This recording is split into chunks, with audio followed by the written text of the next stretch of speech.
Hoy día la palabra del Señor es dame de beber, ¿de acuerdo? Y continuamos con este mismo libro de Juan y podemos volver a releer parte de esta cita que queremos tener. Versículo 5, capítulo 4, versículo 5 de Juan dice: vino pues a una ciudad de Samaria que se llamaba Sicar, junto a la heredad de Jacob, que Jacob dio a José su hijo. Y estaba allí la fuente de Jacob. Pues Jesús, cansado del camino, así se sentó en la fuente. Era como la hora sexta. Y vino una mujer de Samaria a sacar agua, y Jesús le dice: dame de beber, porque sus discípulos habían ido a la ciudad a comprar de comer. Y la mujer samaritana le dice: ¿cómo tú, siendo judío, me pides a mí de beber, que soy mujer samaritana? Porque judíos no se tratan con los samaritanos. Respondió Jesús y le dijo: si conocieres el don de Dios y quién es el que te dice dame de beber, tú pedirías de él y te daría agua viva. Señor, queremos agradecerte por esta mañana, agradecerte, Señor, por tu palabra, agradecerte por lo que vas a hacer en nosotros. Queremos, Señor, agradecerte por nuestras vidas, agradecerte por nuestras familias, agradecerte, Señor, por esta ciudad, por esta nación, por esta región del país, Señor, en el cual tú has guardado, Señor, nuestras vidas, nuestras casas, las has guardado. Oramos, Señor, para que los cielos sean abiertos en lo espiritual y también en lo climatológico sobre la ciudad, sobre el norte del país.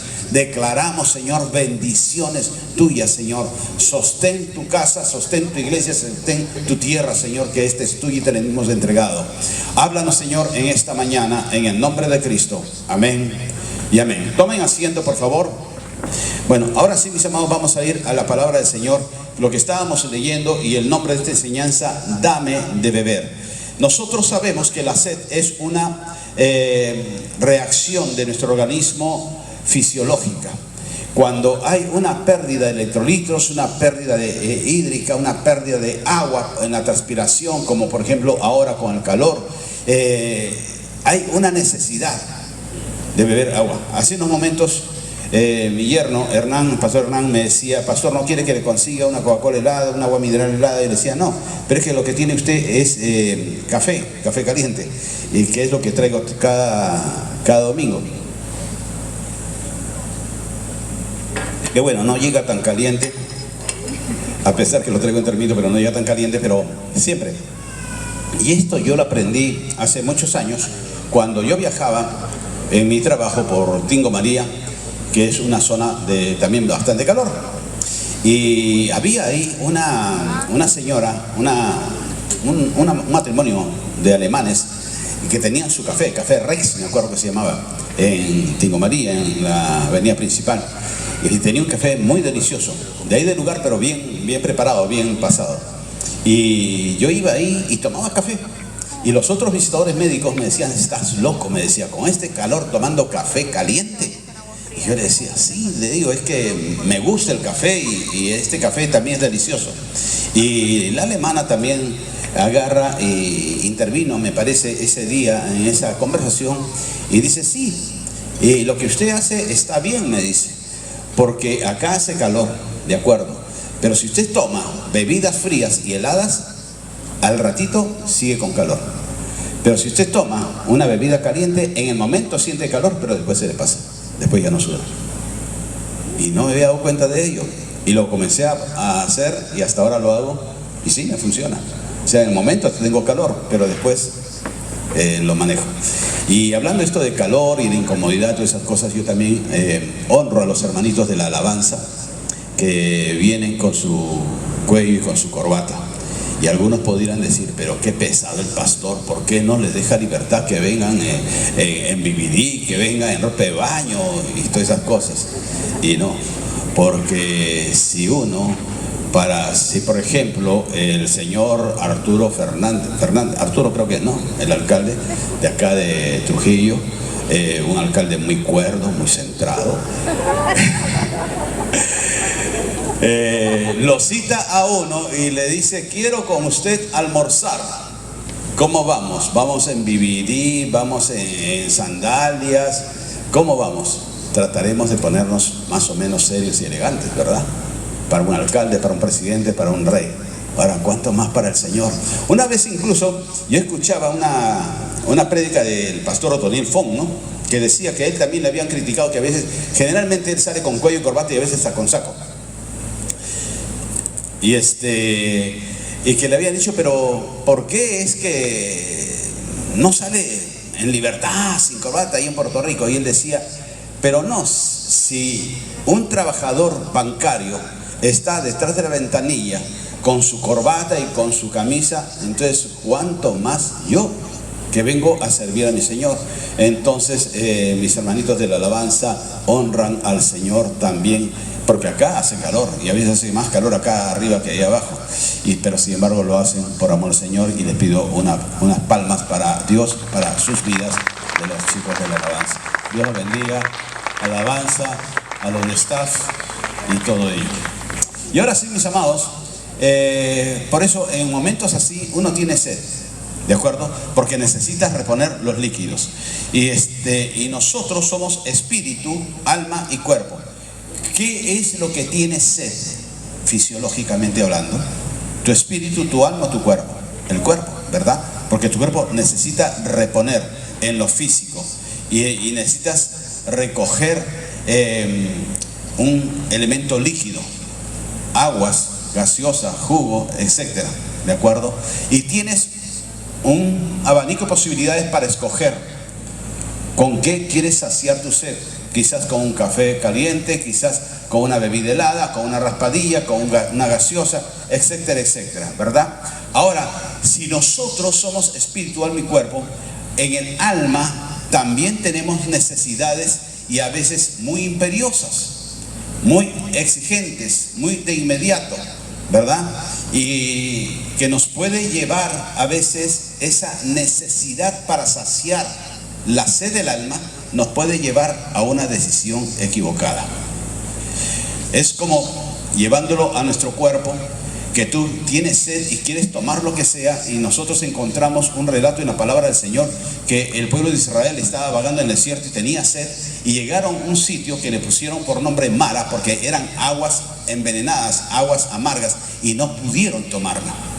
Entonces, pero si uno se lanza y toma esas aguas, le hace daño. Lo mismo también en el alma, si tú te lanzas y bebes las aguas para saciar tu sed del alma, y que no son buenas, te van a hacer mal en vez de bien. Y por supuesto también en el espíritu tenemos sed, tenemos necesidades también imperiosas, ¿de acuerdo? Cuando nosotros nos encontramos con el relato que tiene acá la palabra del Señor, que nos enseña, Jesús había preparado todo para poder encontrarse con esa mujer. Jesús sabía que era pecadora, y Jesús, nosotros encontramos que le dice en el versículo 13 ya, le dice, cualquiera que bebiere de esta agua, del pozo se refiere, volverá a tener sed. Algo como que lo que estamos hablando de hace un momento de las comparaciones con el café. Bebes, te sacia el momento, pero después vuelves a tener sed. Mas el que bebiere del agua que yo le daré, dice Jesús, para siempre no tendrá sed, sino que el agua que yo le daré será la fuente de agua que salte para vida eterna. ¿De acuerdo? Algo que debemos nosotros destacar y entender es que es necesario, es importante saber qué tipo de agua bebes, ver qué tipo de agua vas a beber. Por ejemplo, un calor físico como el que estamos pasando, tomas una Coca-Cola, una gaseosa, y es agradable al sabor, ¿no? Pero de todas maneras son bebidas azucaradas, y que después el mismo dulce, la misma azúcar te va a producir sed, ¿de acuerdo? Si tú comes demasiados dulces, ¿qué tienes después? Sed, ¿de acuerdo? Lo mismo, si tú bebes gaseosas que son azucaradas, después tu cuerpo va a necesitar más agua. De una u otra manera, marqueteramente le conviene esto a las fábricas de gaseosas, porque el sabor es agradable, te sacia el momento, pero después te produce más y más. Incluso hace muchos años había un eslogan que creo que lo difundió la Coca-Cola, que decía que es la Coca-Cola que te provoca tomar una más y una más y una más. Y realmente es cierto eso. ¿verdad? Por su sabor y también porque te produce más sed, ¿de acuerdo? Entonces nosotros encontramos que es necesario, sería necesario, así como dice Jesús, del agua para vida eterna, poder entender de que en lo natural, de preferencia, beber agua sin azúcar, y en lo espiritual, poder buscar la única fuente de agua viva, que es Jesús. Si nosotros saltamos hasta el versículo 16, Dios le dice, Jesús le dice, llama a tu marido, le dice a la mujer, y ven acá. La mujer le dice, no tengo marido. Y Jesús le dice, bien has dicho, no tengo marido, porque 5 maridos has tenido, y el que ahora tienes no es tu marido. Esto has dicho con verdad.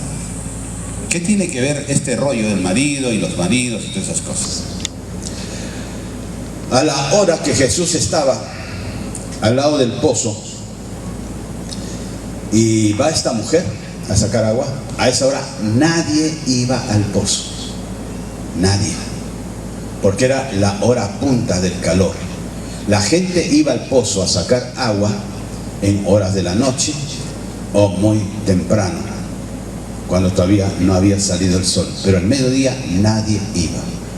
Pero ella sí fue, porque ella en ese momento iba para no ser vista, notada por la sociedad, por el vecindario que la conocía. Cuando se encuentra con Jesús, procura aparentar limpieza, transparencia, honestidad, porque ella diría, Jesús no me conoce, este hombre no me conoce, entonces puedo aparentar que soy una mujer común y corriente que tiene sed y que lleva agua para sus hijitos, para su casa, qué sé yo. Mas a Jesús nadie lo engaña. La sed natural y física que tenía la mujer no era tan profunda y tan grande como la sed almática y la sed espiritual de esa mujer. Y la razón de esa sed, de esa necesidad de la mujer, no era por el desgaste hídrico, que sería lo natural, sino era porque estaba inmersa en una vida de pecado. Y Jesús la lleva y la confronta con su pecado, porque no podría saciar la sed profunda, íntima de la mujer, si es que ya no saca su pecado y renuncia a él. Jesús, con ese diálogo del agua, dame de beber y que esto que el otro, lo que está es conduciendo a la mujer a que reconozca su posición de pecadora y renuncie a ello. Y por eso Jesús lo que le ofrece, mientras ella le ofrece un agua natural, Jesús le ofrece un agua para vida eterna, le ofrece un agua de restauración, un agua de perdón. Nosotros podemos ver en la historia que nos narra la palabra también algunos personajes que tuvieron sed. José, el hijo de Jacob, posiblemente él en una cárcel injusta estuvo con una sed de libertad. El pueblo de Israel por 430 años bajo el yugo del imperio egipcio tuvo una sed de libertad. Nosotros encontramos también a un profeta como Daniel. Daniel también, el cual fue arrebatado de Jerusalén, fue sacado de ahí por los babilónicos y llevado cautivo, e incluso se supone que fue castrado para que él, como personaje de buena presencia, de sabiduría y de casa real, sirviera en palacio. Todo lo que servía en palacio, en todos los reinos de esos tiempos, tenían que ser eunucos, castrados. Y a Daniel, joven de buena presencia, de buena familia, fue arrebatado de su tierra, arrebatado de su familia, arrebatado de su identidad y de su mañana de poder tener un día una familia, casa, esposo, esposa, hogar, etc. Pero Daniel tenía una sed de una identidad. A pesar que lo habían arrebatado en forma natural del lugar de origen, del lugar que estaba, y que lo habían sacado para hacerlo eunuco, pero él tenía la sed de la identidad. Todas estas cosas podrán hacerme y me han hecho, pero yo pertenezco a Jehová. Yo doy cuenta a Yahvé. Yo soy testimonio de Yahvé que vive en mí.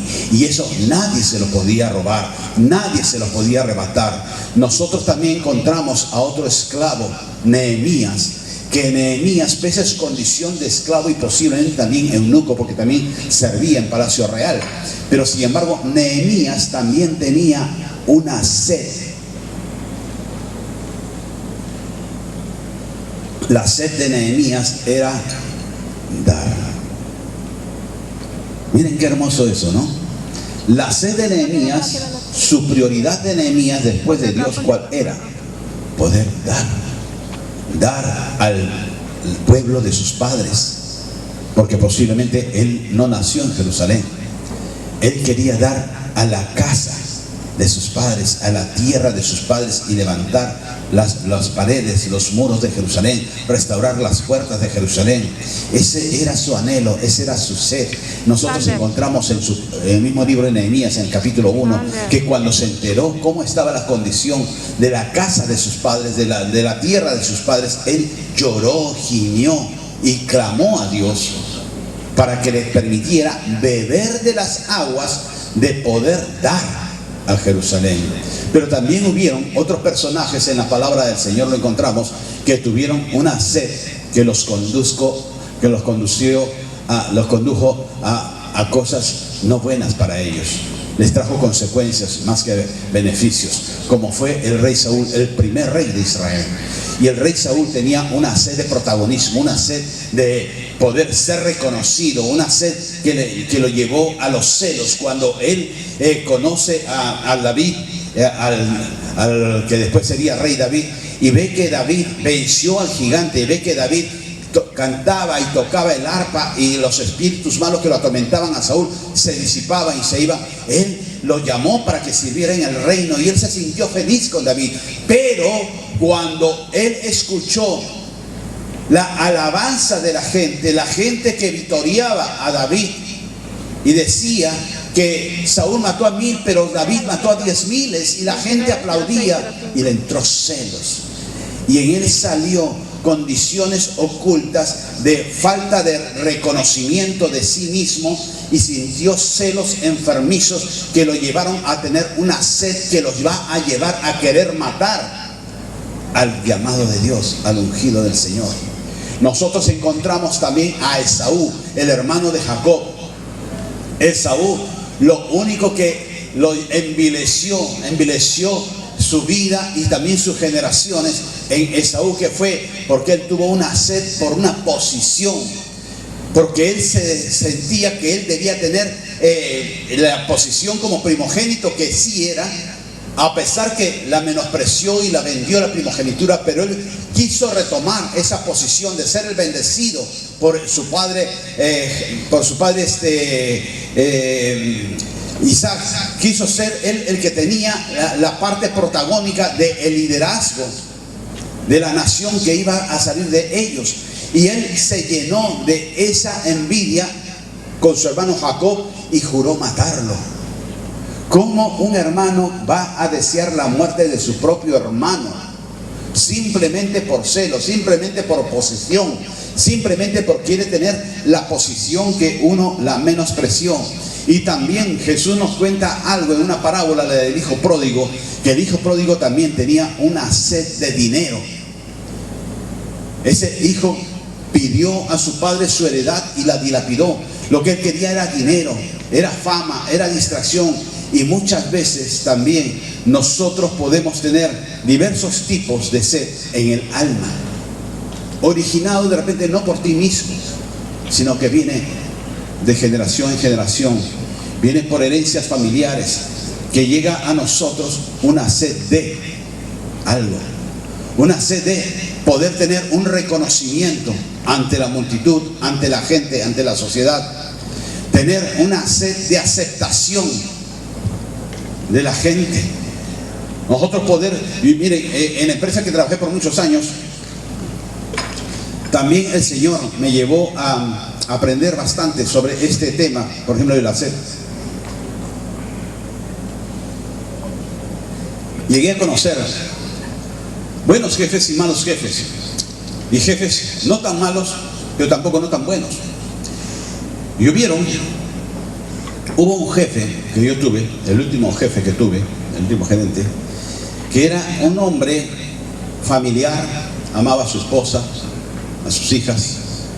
Era católico, no tan practicante, y después le digo por qué no.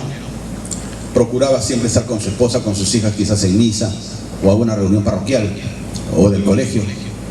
Era un hombre con estudios superiores en universidades del extranjero.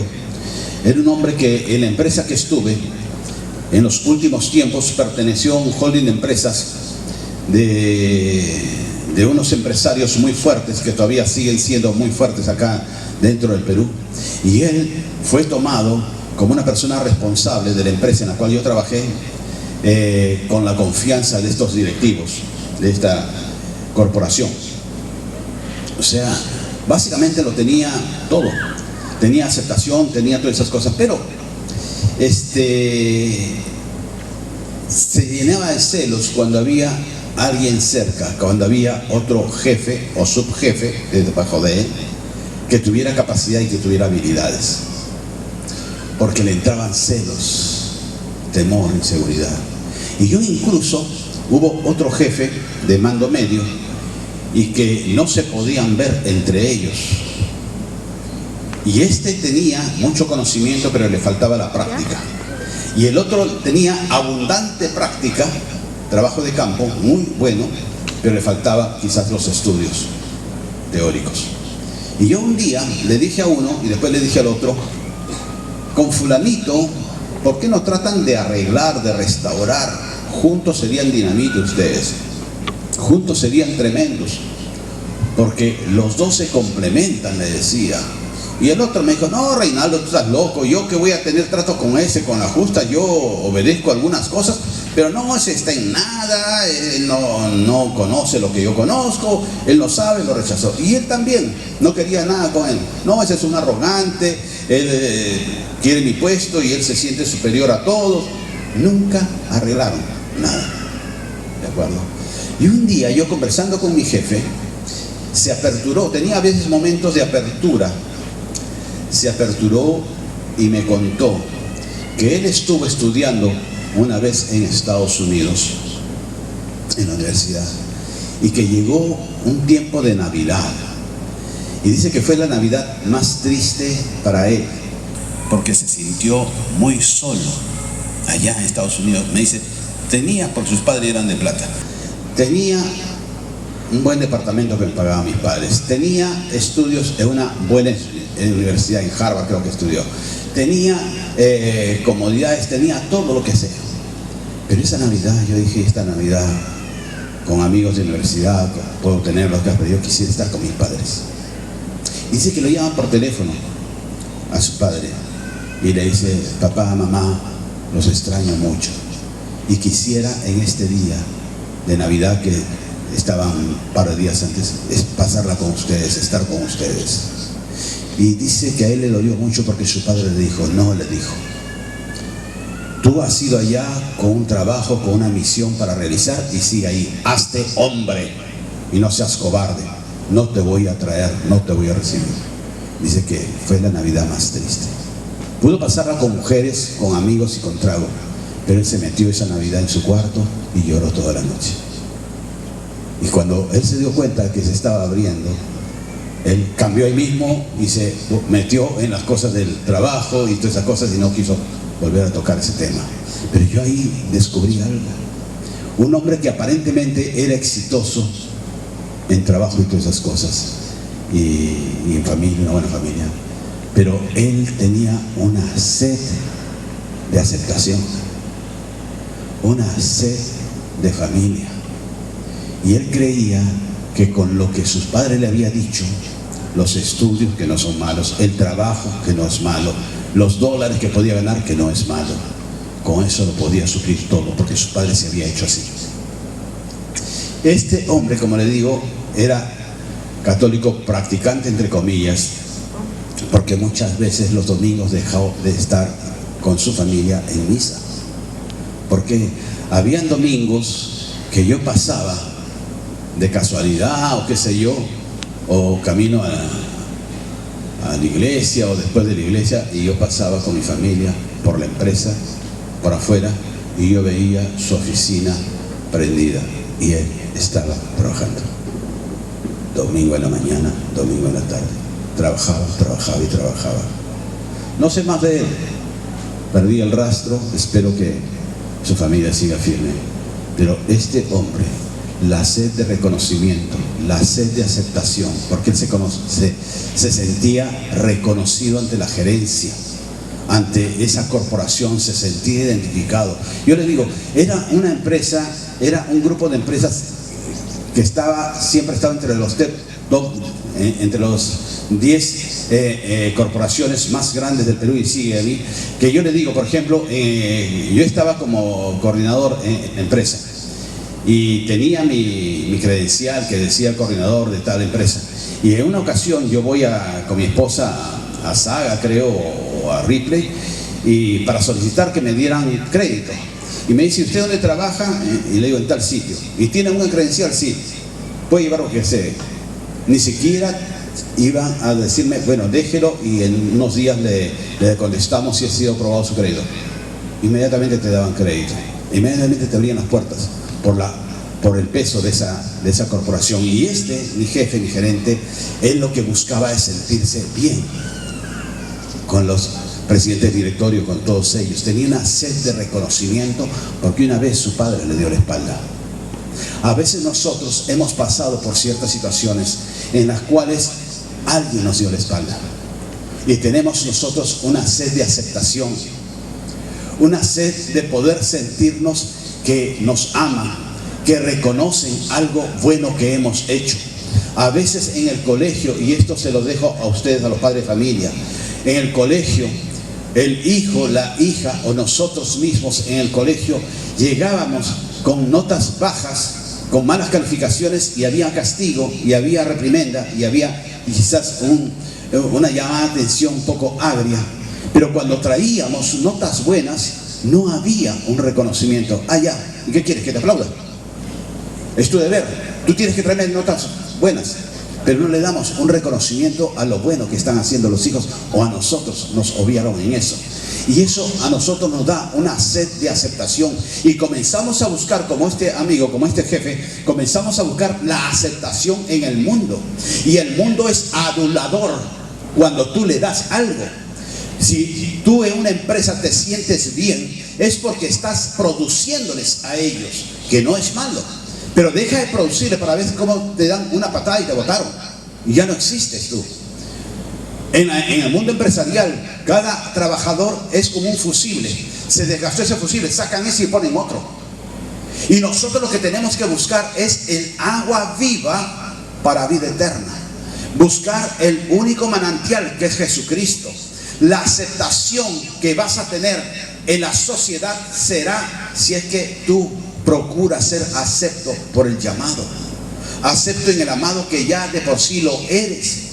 Él te aceptó con tus errores, con todas tus diferencias de opinión, qué sé yo, con las críticas. Él te aceptó.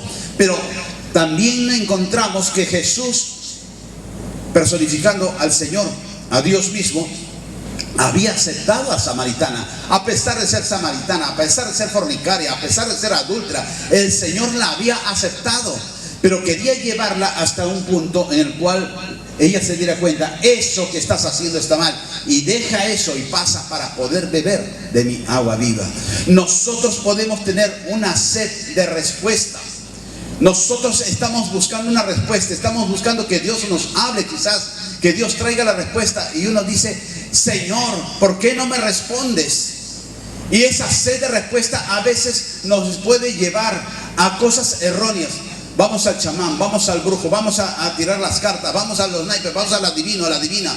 Y ellos te mienten, ellos te dicen tontería y media, y uno lo cree porque uno quiere creerlo. Uno tiene hambre de creer cosas, uno tiene hambre de respuestas. Pero lo único que te va a dar la respuesta, aunque tarde, es Jesucristo. Cuando nosotros tenemos una sed por la compañía, poder estar juntos, poder estar unidos. Y esto muchas veces nosotros, yo les digo, yo cuando tenía 27 años más o menos, 26 años, 27 años, en algunos momentos he mencionado que yo estaba harto, estaba cansado, estaba aburrido con mi propia vida.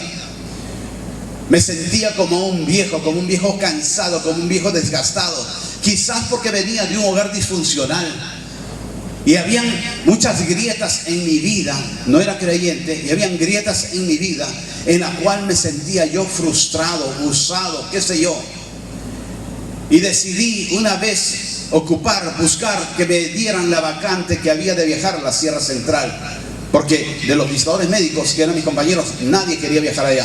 Y cuando yo pedí eso, que tenía recién un año en la empresa, me decían, estás loco, ¿cómo te vas a ir allá? Mira, allá vas a tener problemas de frío intenso, de calor intenso, de altura, de comida, de los caminos que son peligrosos. ¿Cómo vas a pedir? Tú estás idiota, me decía. Y yo decía, no, yo quiero ir allá. Yo quiero ir allá. Porque decía, lo peor que me pueda pasar es que mi vida se acabe, que mi vida se termine. Y yo no quiero seguir viviendo. Yo estoy harto. Yo estoy harto de salir con amigos, que no los tenía muchos, nunca he sido muy amiguero. Yo estoy harto de salir con amigas, esas tenía muchas. Pero yo estaba cansado de eso. Y no crean que me estaba volviendo... No era eso. Sino que era una tontería. Porque salía con una chica, ay sí, ay Reinaldo, sí, qué bonitos tus ojos, idiota. Son ceras habla, porque no tengo ni siquiera ojos bonitos.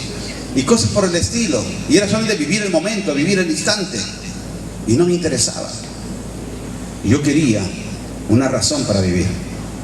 Y cuando viajaba yo decía, y eso lo he mencionado muchas veces al pasar Ticlo, la parte más alta entre Lima y la Sierra Central, 4.800 metros de altura, me paraba a contemplar, a ver el silencio que había en ese lugar, las nieves escarchando los cerros, y decía, en mi creencia tonta y absurda y simbólicamente decía, estoy más cerca del cielo acá, estoy en los lugares más altos del Perú, estoy más cerca del cielo y quisiera estar más cerca de ese Dios en el cual quiero creer, en el cual me predicaron en una religión absurda en la cual viví, que también le perdí el gusto a esa religión.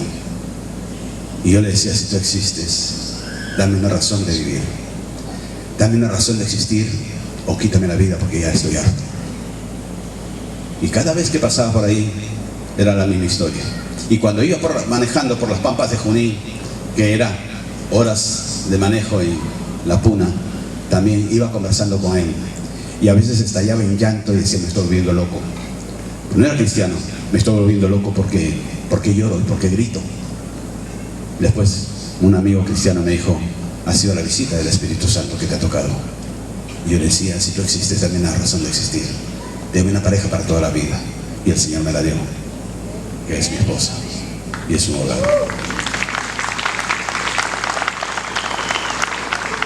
Yo no conocía a Cristo, yo no era creyente, y aún sin ser creyente Dios me cuidó y me guardó.